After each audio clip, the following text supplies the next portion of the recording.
Oke semua, selamat datang di QC Persada. Nah, saya salah satu tim dari QC Persada dan sekarang saya lagi bersama Pak Eko. Bapak, Halo. apa kabar? Alhamdulillah baik. Nah, dari kemarin nih Pak ya, dari kemarin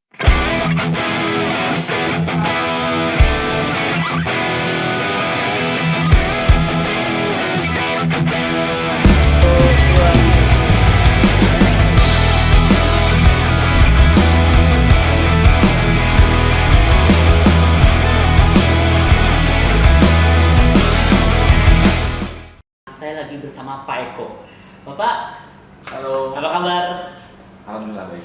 Nah, dari kemarin nih Pak ya, dari kemarin tuh banyak banget yang nanya masalah cicil rumah nih di QC Persada. Ya. Karena kan dari viewers kita, followers kita nanya-nanya gimana sih, atau apakah benar ya, apakah benar di QC Persada itu ada cicil bangun dan renovasi rumah? Emang disangka bohongan ya? Disangka bohongan gitu. Bener Mas Yepri. Jadi sebenarnya bangun rumah itu bisa kita cicil, tapi dengan sesuai syariat yang berlaku, terutama di agama saya bisa. Oh, berarti sesuai syariah. Insya Allah. Maksudnya tuh gimana Pak? Sesuai syariah tuh maksudnya gimana? Jadi sebenarnya enaknya ikut syariat ketika program cicil itu, kita yang pertama insya Allah tuh nggak ada unsur ribanya, ya, nggak ada dendanya. Misalkan punya duit lebih, Ya. kita mau lebih lunas lebih cepat gitu ya, itu nggak ada pihaknya itu denda. Terus tidak ada potensi berubahnya angsuran tiap bulan tuh ngikutin suku bunga, kita angsuran tetap. Terus nggak ada DP. Nggak ada DP, berarti angsuran tetapnya itu hingga lunas ya? Nggak ada DP juga, kan biasanya kan orang perlu DP dulu nih, perlu DP gitu. Berarti itu maksud dari syariah, yang pastinya aman dan amanah ya. Oke. Biasanya kalau misalnya program cicilan itu ada namanya nggak sih di QC Persada? Ada, itu namanya Procis. Procis. Namanya aja lucu banget ya guys. Lucu ya, kayak nama makanan ya. Procis. Itu langsung Keju dong. itu terbesit dari pikiran saya tuh, kayaknya namanya aja kali ini biar namanya aja di customer di kalangan. Procis. Berarti kepanjangannya apa? Program cicilan syariah. Mantap. Program cicilan syariah gitu ya guys. Berarti selain syariah nih, tanpa riba, Ya. tanpa DP Ya. gitu. Keunggulannya apa lagi Pak? Itu kita cuman kan nggak ada DP ya, cuma administrasi aja sih di awal dan itu pun ringan kok. Gitu. Terus syarat-syaratnya ya syarat pada umumnya lah. Gitu. Terus kita tidak ada denda ketika kita telat bayar cicilan. Berarti kalau misalnya bayar misalnya berarti tanggal 1 nih, kalau udah lewat tanggal 1 didenda ya enggak ya gitu? Enggak dong. Enggak ya. Kalau masih nyicil motor bayar telat pasti denda dong. Per kali Ya. berapa? Enggak. Terus kita tuh bisa plafonnya soalnya bisa sampai 1 miliar. 1 miliar. 5 tahun. 5 tahun. Oh, berarti angsurannya sampai 5 tahun. Iya. Maksimal ya Pak ya? Maksimal. Oke. Berarti kalau misalnya kita nyicil pasti ada yang dijaminkan dong. Oh iya dong. Itu kan sebagai komitmen. Jadi sebenarnya untuk menaruh rasa percaya ke kami bahwa kalian itu mau mencicil, ya boleh dicicil, telat nggak didenda. Tentu dari kami harus ada pegangan. Itu berupa sertifikat tanah atau bangunan atau kendaraan roda 4. Roda 4 ya, kalau roda 6, roda 7 kita belum bisa terima. Oke. Mungkin bisa dijelaskan lebih lengkap Pak untuk jaminannya ini nih kan, karena kan ada kan orang yang nggak punya motor atau rumah seperti itu. Selain itu apa aja jaminannya? Sebenarnya jaminannya baru itu sih. Jadi misalkan nih mau punya bangun rumah gitu ya, itu kita bisa pakai sertifikat orang tua, mertua. Oh, berarti bukan milik kita aja nih, tapi dari orang tua, mertua juga bisa. Bisa. Oh, mantap. Aku juga tertarik banget sama Procis ini gitu, program cicilan syariah ini. Kalau misalnya nih, Pak, aku maunya cuma renovasi aja nih kamar. Itu bisa dicicil nggak sih? Takutnya nih cicilnya itu cuma bangun rumah aja yang lebih gede aja gitu. Bisa kayak free masih free apa siapa?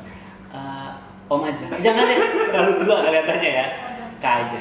Ini kayak free, jadi program cicilan kita tuh sebenarnya tidak terpatok oleh nilai project sih. Kita project di bawah 10 juta pun bisa kok. Gitu. Cici mau dicicil bisa lebih ringan, apalagi klien-klien kita tuh ada yang ngomong kos-kosan, kontrakan, Iya, jadi nanti betul. bayarnya dari hasil ngekos atau kontrak itu kan itu sangat-sangat menguntungkan sekali. Itu nggak gede-gede aja yang kita ambil, yang kecil-kecil pun boleh silakan. Gini Pak, saya sebagai anak muda nih, masih muda banget kelihatannya ya guys ya. Jadi biasanya kan belum ada nih bangun rumah atau misalnya belum ada niat buat bangun yang skala besar gitu kan. Iya. Aku maunya buat untuk desain interior aja deh di kosan aku atau di kontrakan aku. Bisa. Berarti itu bisa dicicil juga Pak. Berarti mudah banget ya di si pesada sekarang yang dicicil tuh bisa semuanya ya. Bisa. Wow, ini ribet gak sih untuk pengurusannya gitu, persyaratannya? Enggak sih, misalnya kayak Efren mau cicil bangun rumah atau anak rumah, paling saya minta di awal itu KTP-nya dulu, saya minta KTP kakak gitu untuk kita cek terus dari cekilnya. Karena kan kita perlu menjaga juga dari sisi kitanya, ini kayak Efren pas utangnya nggak nih. Berarti kalau misalnya aku sering nunggak nih, misalnya pinjol kan? pinjol. Tapi kan sekarang anak muda sering pinjol ya. Tapi kalau pinjol tapi ada kemampuan kapasitas bayar ya tetap gitu. Biasanya sih dari penghasilan itu maksimal 20-30% tabungan yang di profil. Perlu lah, maksudnya nggak kita cek nanti kalau misalnya gagal bayar, sebenarnya jadi yang rugi si klien itu sendiri. Sertifikatnya nggak pulang. Atau mungkin nanti ditangguhkan atau dijual. Oke, pertama nama Anda harus lolos di BI Checking. Nah, yang kedua apa tuh Pak? Yang kedua nanti ada proses lagi itu nanti ada tim kita survei ke lokasi, meninjau lebih dalam lagi interview lah, semacam interview lah. Kira-kira mau renovasinya seperti apa, mau bangunnya seperti apa, luas bangunnya berapa, terus yang dijaminkan nilainya berapa, sepanjang itu aja sih. Itu udah lolos dari versi kitanya, baru kita mulai untuk proses perencanaan survei, desain, layout gitu. Berarti kita kembali ke sampai proses ke pembangunan. ke step kita yang awal ya, survei seperti itu. Berarti kalau untuk survei sendiri itu apakah ada batas nih? Misalnya kan kalau misalnya dari kantor kita ke misalnya daerah yang disurvei itu ada tergantung dari budgetnya nggak sih Pak? Maksudnya itu biayanya, biaya surveinya gitu. Biaya surveinya. Kalau surveinya dekat kantor kita itu bisa free, kalau jauh itu bisa free. Jadi setelah nanti lolos untuk verifikasi aplikasi cicilan, baru kita survei untuk perencanaan pembangunan. Jadi ada 2 kali survei masih itu. Survei untuk di approve atau tidaknya nyicil, dan survei untuk perencanaan pembangunan. Tapi sebenarnya nggak bayar sih di survei. Hanya komitmen di awal aja. Kalau misalnya saya gratisin, yang ada tim kita survei aja jadinya. Nggak dihargain sama klien, nggak punya duit deh nanti tahun depan gitu. Tapi kita udah punya effort nih, tapi malahnya nggak jadi. Kan arsitek juga kan dia butuh effort kan, jalan pakai bensin, kemudian hitung pakai software di komputer, itu ada biayanya untuk sebenarnya konversi untuk itu biaya survei. Tapi ketika proyeknya kita kerjakan sampai selesai, surveinya itu menjadi gratis sebenarnya. Jadi potong nantinya Iya, kalau udah deal ya. Iya, misalnya proyeknya harganya 100 juta, surveinya 1 juta. Ya nanti bayaran kita 99 juta. Gitu. Berarti untuk yang senilai misalnya 1 juta ya, 1 juta maksimal tuh menurut saya tuh udah murah banget gak sih Pak? Oh iya, banyak banget kompetitor tuh di atas harga kita, kok ada yang 2 juta, 2 juta setengah. Berarti untuk saya masih belum tega. karena ini nggak ada inisiatif buat mau naikin nggak nih? Sebenarnya sih udah pada teriak sih orang lapangan gitu ya, tapi yang itu dulu lah karena kita masih ini juga sih masih nggak tegaan gitu. Survei 1 juta aja udah banyak yang mau. Dari 1 juta survei, nah 1 juta harganya 1 juta survei itu tuh dapatnya apa aja? Seperti itu kita ada gambar dekor. Jadi kan nanti pas survei itu ada konsultasi itu di lapangan atau di rumah yang akan mau dibangun. Kan proses diskusi itu minimal 2 jam ya apa ya. Selama saya survei dan ikut survei ke tim itu 2 jam udah paling cepet. Itu kan juga butuh arsitek kita kan minum segala macam gitu ya, karena juga survei.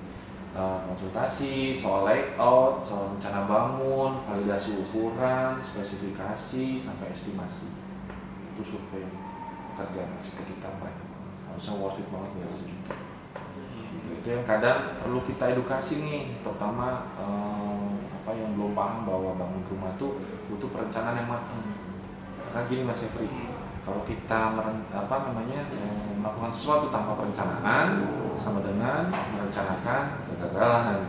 Makanya banyak orang bangun rumah tanpa kontraktor masih lebih boncos ketimbang dia pakai kontraktor. Gitu.